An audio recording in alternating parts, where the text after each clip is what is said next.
I have a couple of guys here, and they might be somebody you know, or they might not be. And they might be small potatoes in your world, but they might be giants. These are John. Hey Lisa, how are you? Howdy Lisa, how's it going? Oh, glad to be here good. in the dressing room at Peabody's. Yes, one of the more famous rock and roll dressing rooms in Cleveland. Good. So, what does your show look like? Well, it's me and him, and that's it. And we have this rhythm section that seems to come from nowhere, and for many people, that's the best part. Any reflections of the video in the stage show? Videos? Yeah, basically the way we act. Excuse me, I'm in the gonna slam video this door. is sort of an amplification of our live show, and the audience has been removed and put on the other side of the screen. But it's basically, we're the same guys as we are in the crazy videos. One of them's kind of speeded up though. The Don't Let's Start video isn't exactly the rate at which we move. Yeah, that's a great video. That definitely. Well, that's the first one I saw. You guys, who did the hats? Mr. Flansburgh constructed the hats. Felt, cardboard, duct tape. I was going to say, how do they stay on? Like, do you strap them to your head? No, actually, just they were custom built, so We kind of squeezed them onto our heads. Your wardrobe trunk must be enormous. Well, actually, we left them at home, so. Well, I'm going home. Yeah, it's unfortunate that all these publicity photos of us with the hats are out and about, because this is kind of the disappointment tour. We left all the props at home and we're just relying on the strength of our music to carry us through. And for some people, it works. For others who spend the bulk of the show going, hats, hats, it doesn't seem to be working. But for those people, we recommend they just close their eyes and visualize the hats in their minds. Right. In fact, we're getting bumper stickers made that say "Visualize the hats." Do I get one? As soon as we get them made, we'll great, give you a couple. As soon as we make the one, we'll give you All right. How does the writing happen between the two of you? I mean, like you're talking about albums with 18 and 19 songs and stuff. I mean, do you just like... We basically ghostwrite for each other, and that's how we're able to produce so much, because it's like having four people writing songs, I say, basically. John, I need a song, but I'm afraid to write it myself. Will you write it for me?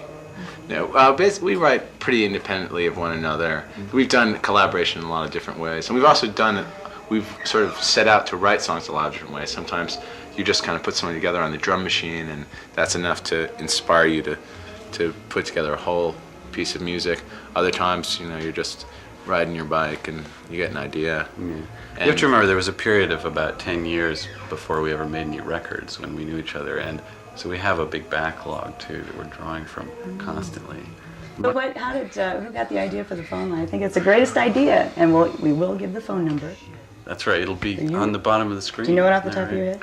You can do that. The number is 718-387-6962. Call it now. Call Operators the are standing by.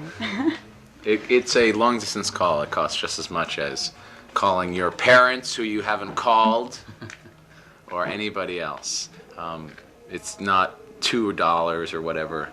It's better than Lita Ford, but it's more expensive than some party liner. Yes, well, whatever. But anyhow, how long has the thing been going on? I mean, was this before you started making records, or? Yeah. Yeah, actually, it started a little before we started making records, and we've been doing Dial Song about, I guess, 5 years at this point. Something bordering on 4 or 5 years. It seems really that.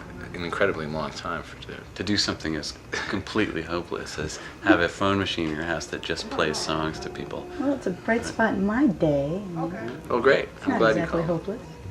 No, it's definitely earned us some hardcore fans.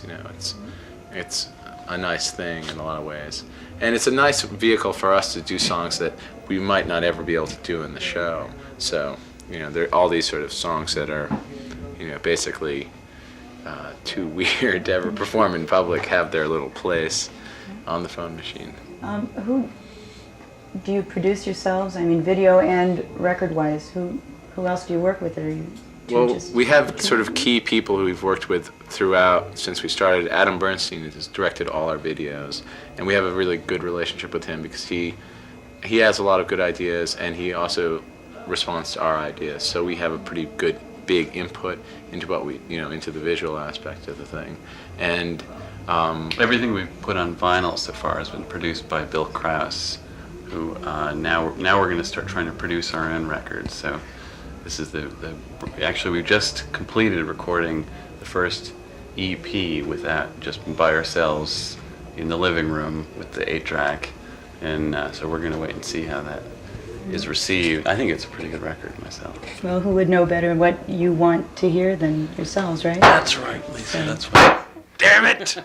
that's what I say. That's a great high note. I think we have to get out on The that. sound man is crawling. Well, John and John, thank you very much for your thanks for time, having us, and Lisa. have a good show and have a good tour and all that nice stuff. Great. See you next time through. Yes, we will. You will. I'm Lisa Hart. This is The Alternate Beat.